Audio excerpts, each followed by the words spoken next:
If you're one of the world's aspiring autocrats, coronavirus is Christmas in spring. No one has seized the opportunity more forcefully than Hungary's Viktor Orban, who this week got Hungary's parliament, where his right-wing Fidesz party commands a two-thirds supermajority, to pass him sweeping new powers to handle the coronavirus crisis. The mandate allows him to rule by decree, came with no expiration date, and with negligible oversight.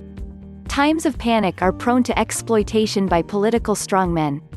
The overwhelming sense of fear and powerlessness that consumes individuals in crises moments like pandemics also causes them to look for leadership from anyone willing to offer it. Never is a centralized government response more appreciated than in times of crisis.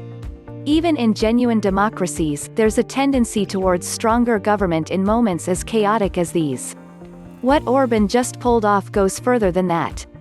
Make no mistake, this was an obvious power play by Orban, who was already ruling with emergency powers enacted back in 2015 during the European refugee crisis.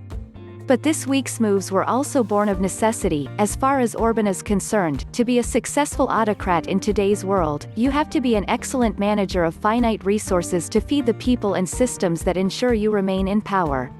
While Hungary hasn't been as overwhelmed by coronavirus as some of its European neighbors, as of this writing, Hungary has slightly more than 600 cases according to the Johns Hopkins Coronavirus Resource Center. The continent-wide crisis has already hit Hungary's tourism industry, one of the easiest sources of cash for Orban and his patronage network. That means more cash and contracts being awarded to the Hungarian companies with closest ties to Orban, one of the ways the emergency powers can come in handy. But redirecting sources from a shrinking economic pie is unlikely to be enough. Orban has spent years pushing out foreign firms through legislation and taxes, not willing to play along with his game in favor of business partners more willing to do his bidding. That's a localizing trend that will continue across sectors like retail, finance and food processing. Bad news for Hungary's consumers, who will have to pay more for goods that are cheaper to produce outside their country, but good news for Orban's network, at least for as long as it lasts. It's hard to prop up a system of rule with volatile cash flows alone. That's why Orban has also spent his last decade in power systemically dismantling checks and balances in Hungary, eroding the country's democracy from within. He has spent his years in office packing the courts with allies, launching attacks against civil society and pro-democracy advocates like George Soros, and undermining the free media at every turn to his own benefit. This new law even allows the government to punish anything it deems as fake news, with as much as 5 years in prison. Today, Hungary is a democracy in name only, save for the occasional trip to the polls that extend Orban's legitimacy, even if the elections are far from free and fair. That should worry a lot of people in Hungary, but should worry even more in Brussels. The European Union is supposed to be comprised of European countries who believe in free democracy and rule of law, neither of which is on display in Hungary these days.